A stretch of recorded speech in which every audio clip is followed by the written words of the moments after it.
Assalamualaikum warahmatullahi wabarakatuh, sahabat channel Jawahir Mansuri. Kita bertemu lagi eh, dengan keadaan sehat walafiat, dengan keadaan ceria, dengan keadaan sehat dan bugar, dan semoga kita selalu diberikan kesehatan oleh Allah Subhanahu wa taala, diberikan nikmat iman dan Islam, berikan rezeki yang halal, thayyiban dan barakah. Tidak lama-lama kita akan membagikan sebuah video tentang istighosah.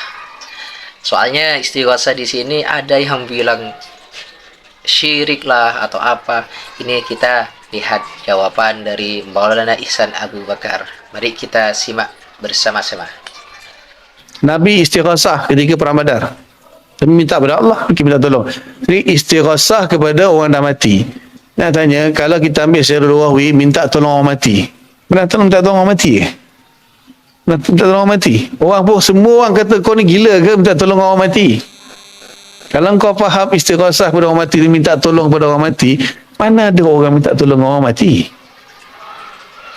Betul tak? Ada orang minta tolong orang mati ke? Nak tanya. So, kena faham yang dimaksudkan dengan istighasah kepada orang mati tu apa dia? Term dia, istilah dia dalam fiqah. Dan itu bukan satu tuntutan yang kita setiap kali belajar, okey, bab istighasah. Bab pun tak ada dalam kitab fiqah istighasah. Kebanyakan amalan istighasah ni dibuat oleh orang sufi.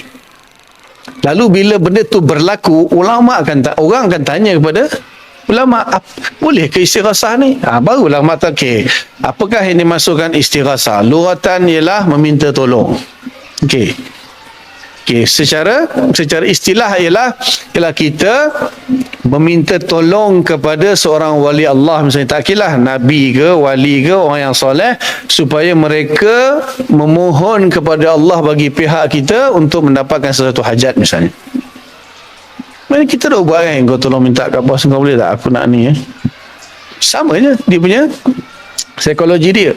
Maksudnya kita minta dekat Allah direct. Itu satu memang dianjurkan, tak ada siapa pun yang larang. Sekarang ni bila kita minta tak dapat, aduh macam mana ni Sayalah tolong pergi ya Syekh Abdul Qadir Jalani, tolong minta ke Allah, dan tolong minta kepada Allah supaya Allah perkenankan hajat aku. Lepas tu dia petikai kepala. Tu masalah isu dia dengar ke dalam kubur tu, dia furuk-furuk dia lah. Kenapa kau tak minta kepada hidup? Saya nak tanya siapa sini wali besar, saya minta tolong doakan saya untuk Allah. Tunggu tu, zaman sekarang ada wali lah. Susah dah zaman sekarang nak cari. Maksudnya nak cari orang yang macam Syekh Abdul Qadir Jalani tu dah payah dah. Nak cari ulama-ulama yang macam dulu dah tak ada dah. Sultanul ulama, apa gelaran-gelaran kan. Sultanul Aulia, maknanya orang yang memang disepakati akan dia punya kewalian dia, kewarakan dia. So kita pergi dengan i'tiqad, bila kita bercakap dengan kubur tu, adakah suara kita didengar? Dia bagilah dalil yang kamu tidak boleh memperdengarkan orang di kubur. Masalahnya benda tu mustahil akli ke? Mustahil akli ke? Jadi itu panjang lagi lah pembahasan. Misalnya isu orang dalam kubur dengar ke tak dengar tu, itu nombor 2. Kita orang yang akidah dia betul, kita kata benda ni harus kita bercakap. Sebenarnya hakikat yang mendengar siapa? Allah. Kita cakap itu pun sebenarnya sebagai satu wasilah saja. Bila kita kata wahai Syekh Abdul Qadir Jalani, minta tolong boleh tak? Kau tolong minta dekat Allah untuk aku supaya tunaikan hajat aku. Sekarang Allah dengar tak?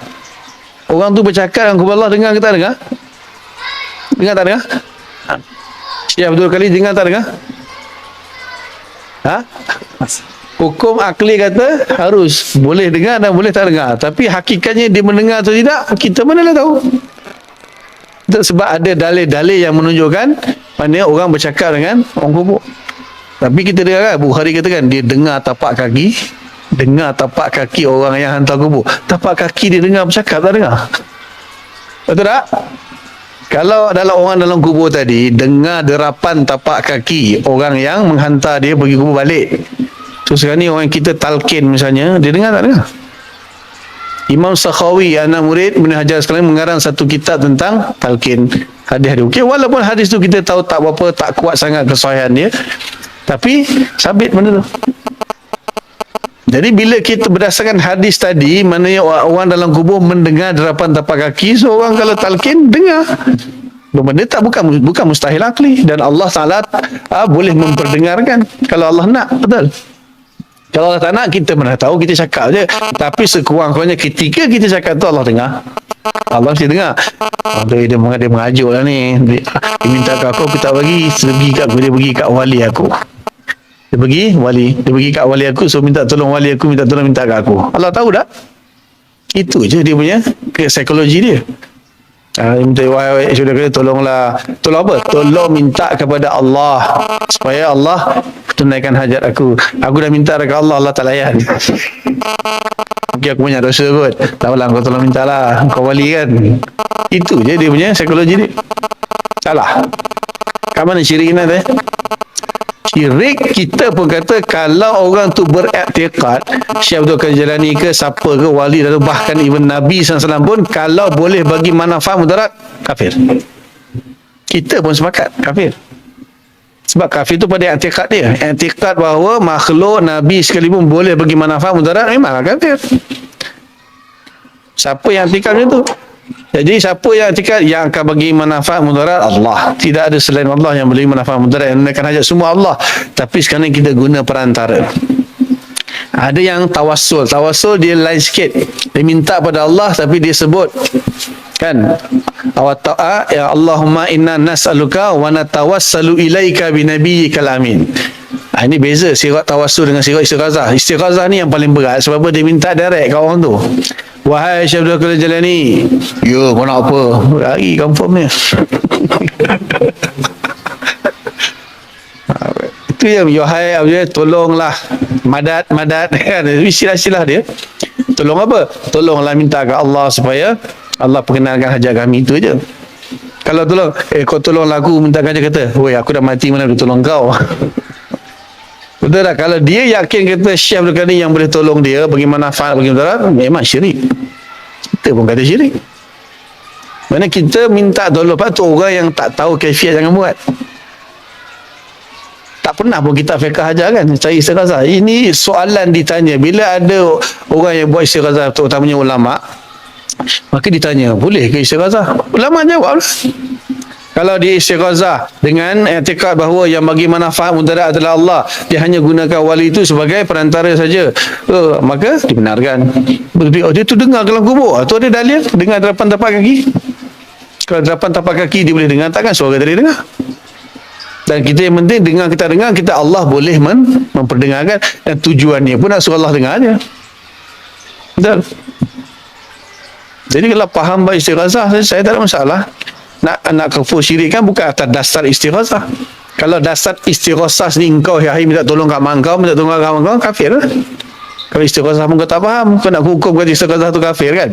Engkau pun tak ada manusia yang tak pernah istighazah dalam hidup dia. Itu tolong kau jawab boleh tak? Itu masalah tu. Secara lugatan bahasa.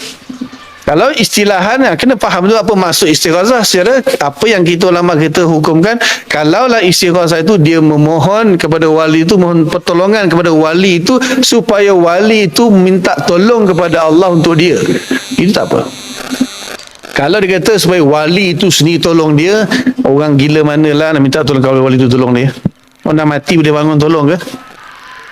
Logiknya kalau minta tolong orang dalam kubur, apa logik dia? Nak suruh orang tu keluar dari kubur. Okeylah aku keluar kubur, kau kowe-kowe hantar aku keluar bertolong kau. Itu.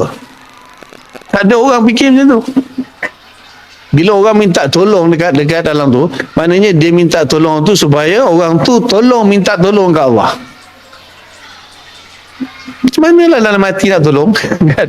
So, tak ada orang, tak tahu lah kalau ada orang tingkat minta tolong kat orang dalam kubur tu supaya orang tu keluar daripada kubur, tolong dia. Ada? Kalau orang fikir macam tu, itu memang tak betul lah. Minta tolong supaya orang tu minta kepada Allah tolong kita. Itu istighazah yang dibenarkan.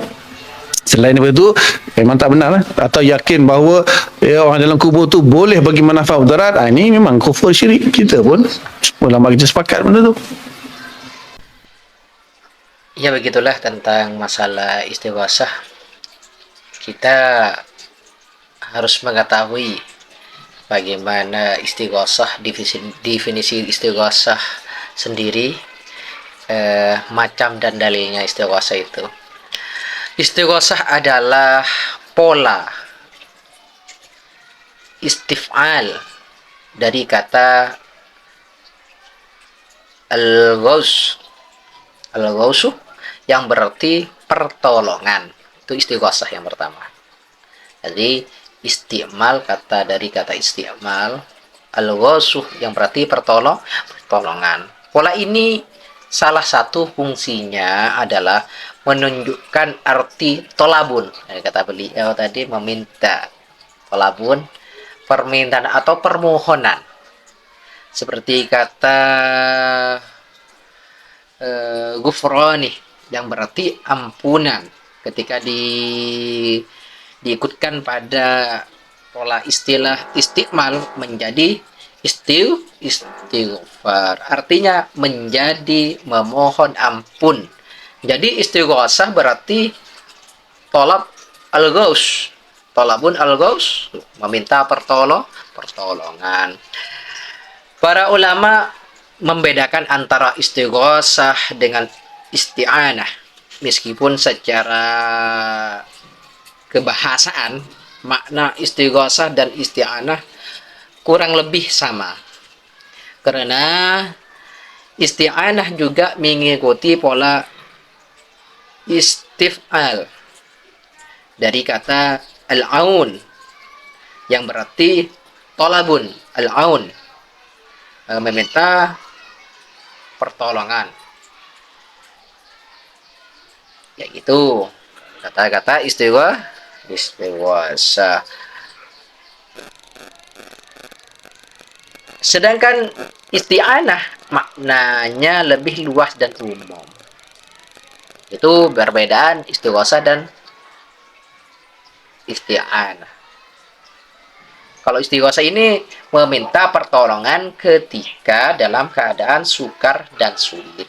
Sedangkan yang tadi kata di sini, sedangkan isti'anah adalah maknanya lebih luas dan umum. Jadi itulah ada sedikit perbedaan. Kalau sedangkan istighosah lebih minta pertolongan ketika kita kesulitan, punya kesukaran. Sedangkan isti'anah ini secara lebih luas atau sedikit umum.